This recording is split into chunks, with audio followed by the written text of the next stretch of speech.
Welcome, boys and girls, back to chapter 16, Off to the Fair. The night before the county fair, everybody went to bed early. Fern and Avery were in bed by 8. Avery lay dreaming that the Ferris wheel had stopped and that he was in the top car. Fern lay dreaming that she was getting sick in the swings. Lurvy was in bed by 8:30. He lay dreaming that he was throwing baseballs at a cloth cat and winning a genuine Navajo blanket. Mr. and Mrs. Zuckerman were in bed by 9. Mrs. Zuckerman lay dreaming about a deep freeze unit. Mr. Zuckerman lay dreaming about Wilbur.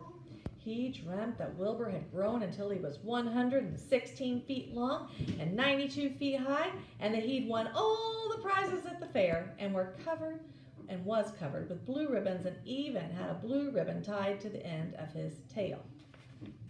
There's our giant Wilbur. Down in the barn cellar, the animals too went to sleep early, all except Charlotte. Tomorrow would be fair day. Every creature planned to get up early to see Wilbur off on his great adventure. When morning came, everybody got up at daylight. The day was hot. Up the road at the Arables' house, Fern lugged a pail of hot water to her room and took a sponge bath. Then she put on her prettiest dress because she knew she would see boys at the fair. Mrs. Arable scrubbed the back of Avery's neck and wet his hair and parted it and brushed it down hard till it stuck to the top of his head. All but about 6 hairs that stood straight up. Alfalfa. Avery put on clean underwear, clean blue jeans, and a clean shirt. Mr. Arable dressed, ate breakfast, and then went out and polished his truck. He'd offered to drive everybody to the fair, including Wilbur. Bright and early, Lurvy put clean straw in Wilbur's crate and lifted it into the pig pen. The crate was green. In gold letters it said, Zuckerman's Famous Pig. Charlotte had her web looking fine for the occasion. Wilbur ate breakfast slowly. He tried to look radiant without getting food in his ears. In the kitchen, Mrs. Zuckerman suddenly made an announcement. Homer, she said to her husband, I'm going to give that pig a buttermilk bath. A what? Said Mr. Zuckerman. A buttermilk bath. My grandmother used to bathe her pig with buttermilk when it got dirty. I just remembered. Wilbur's not dirty, said Mr. Zuckerman proudly. He's filthy behind the ears, said Mrs. Zuckerman. Every time Lurvy slops him and the food runs down around those ears, then it dries and forms a crust. He also has a smudge on one side where he lays in the manure. He lays in clean straw, corrected Mr. Zuckerman. Well, he's dirty and he's going to have a bath. Mr. Zuckerman sat down weakly and ate a donut. His wife went to the woodshed. When she returned, she wore rubber boots and an old raincoat, and she carried a bucket of buttermilk and a small wooden paddle. Edith, you're crazy, mumbled Zuckerman, but she paid no attention to him. Together they walked to the pig pen. Mrs. Zuckerman wasted no time. She climbed in with Wilbur and went to work. Dipping her paddle in the buttermilk, and she rubbed him all over. The geese gathered around to see the fun, and so did the sheep and the lambs. Even Templeton poked his head out cautiously to watch Wilbur get a buttermilk bath. Charlotte got so interested she lowered herself on a drag line so she could see better. Wilbur stood still and closed his eyes. He could feel the buttermilk trickling down his sides. He opened his mouth and some buttermilk ran in it. It was delicious. He felt radiant and happy. When Mrs. Zuckerman got through and rubbed him dry, he was the cleanest, prettiest pig you ever saw. He was pure white, pink around the ears and snout, and smooth as silk. The Zuckermans went up to change into their best clothes. Lurvy went to shave and put on his plaid shirt and his purple necktie. The animals were left to themselves in the barn. The 7 goslings paraded around their mother. Please, please, please take us to the fair, begged a gosling. Then all 7 began teasing to go. Please, please, please, please, please. They made quite a racket. Children, snapped the goose, we're staying quietly, idly home. Only Wilbur is going to the fair. Just then Charlotte interrupted. I shall go too, she said softly.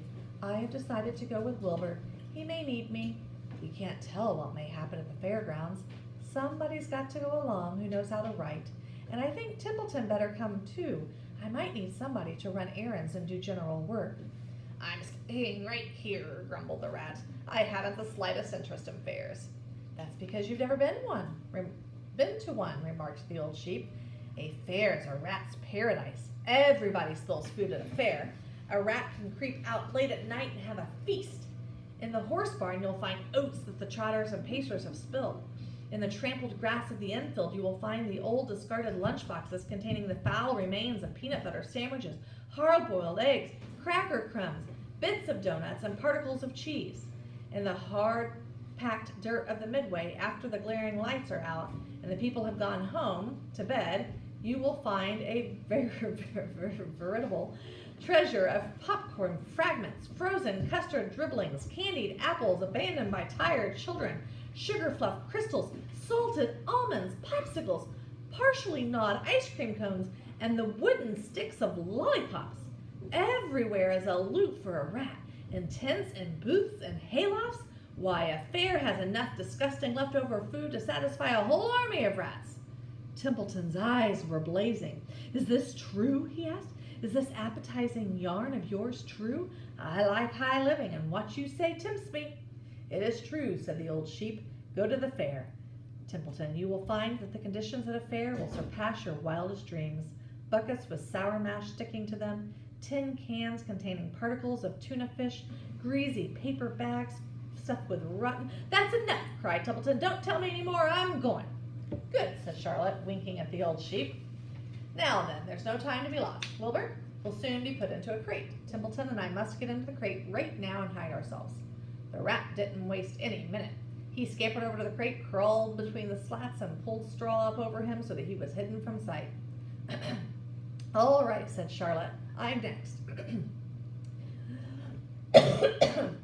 She sailed into the air, let out a drag line, and dropped gently to the ground. Then she climbed the side of the crate and hid herself into a knothole in the top board. The old sheep nodded. What a cargo, she said. That sign ought to say Zuckerman's famous pig and 2 stowaways. Look out, the people are coming, shouted the gander. Cheese it, cheese it, cheese it, cheese it. The big truck with Mr. Ervil at the wheel backed slowly down toward the barnyard. Lurvy and Mr. Zuckerman walked alongside. Fern and Avery were standing in the body of the truck, hanging onto the sideboards. Listen to me, whispered the old sheep to Wilbur. When they open the crate and try to put you in, struggle. Don't go without a tussle. Pigs always resist when they're being loaded. If I struggle, I'll get dirty, said Wilbur. Never mind that. Do as I say. Struggle. If you want to walk into the crate without resisting, Zuckerman might think you were bewitched. He'd be scared to go to the fair. Templeton poked his head through the straw. Struggle if you must, said he, but kindly remember that I'm hiding down here in this crate, and I don't want to be stepped on, or kicked in the face, or pummeled, or crushed in any way, or squashed, or buffeted about, or bruised, or lacerated, or scarred, or biffed. Just watch what you're doing, Mr. Radiant, when they get to shoving you in. Be quiet, Templeton, said the sheep. Pull in your head. They're coming. Look radiant, Wilbur. Lay low, Charlotte. Talk it up, geese. The truck backed slowly to the pig pen and stopped. Mr. Ervil cut the motor, got out, walked around to the rear, and lowered the tailgate. The geese cheered. Mrs. Ervil got out of the truck. Fern and Avery jumped to the ground. Mrs. Zuckerman came walking down from the house. Everybody lined up at the fence and stood for a moment, admiring Wilbur and the beautiful green crate. Nobody realized that the crate already contained a rat and a spider. That's some pig, said Mrs. Ervil. He's terrific, said Lurvy. He's very radiant, said Fern, remembering the day he was born. Well, said Mrs. Zuckerman, he's clean anyway. The buttermilk certainly helped. Mr. Ervil studied Wilbur carefully. Yes, he's a wonderful pig, he said. It's hard to believe that he was the runt of the litter. You'll get some extra good ham and bacon, Homer, when it comes time to kill that pig. Wilbur heard these words and his heart almost stopped. I think I'm going to faint, he whispered to the old sheep who was watching. Kneel down, whispered the old sheep. Let the blood rush to your head. Wilbur sank to his knees, all radiance gone, his eyes closed. Look, screamed Fern, he's fading away. Hey, watch me, yelled Avery, crawling on all fours into the crate. I'm a pig, I'm a pig. Avery's foot touched Templeton under the straw. What a mess, thought the rat. What fantastic creatures boys are. Why did I let myself in for this? The geese saw Avery in the crate and cheered. Avery, you get out of that crate this instant, commanded his mother. What do you think you are? I'm a pig, cried Avery, tossing handfuls of straw into the air. Oink, oink, oink. The truck is rolling away, Papa, said Fern. The truck with no one at the wheel had started to roll downhill. Mr. Arable dashed to the driver's seat and pulled on the emergency brake. The truck stopped. The geese cheered. Charlotte crouched and made herself as small as possible in the knothole so Avery wouldn't see her. "Come out at once!" cried Mrs. Arable. Avery crawled out of the crate on hands and knees, making faces at Wilbur. Wilbur fainted away. "The pig has passed out," said Mrs. Zuckerman. "Throw water on him." "Throw buttermilk," suggested Avery. The geese cheered. Lurvy ran for a pail of water. Fern climbed into the pen and knelt by Wilbur's side. "It's sunstroke," said Zuckerman. "The heat is too much for him." "Maybe he's dead," said Avery.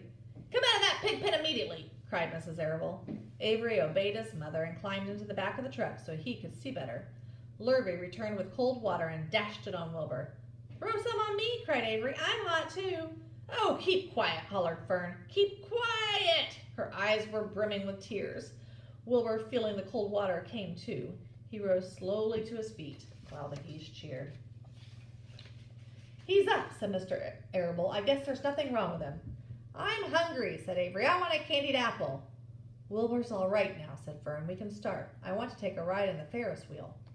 Mr. Zuckerman and Mr. Arable and Lurvy grabbed the pig and pushed him head first toward the crate. Wilbur began to struggle.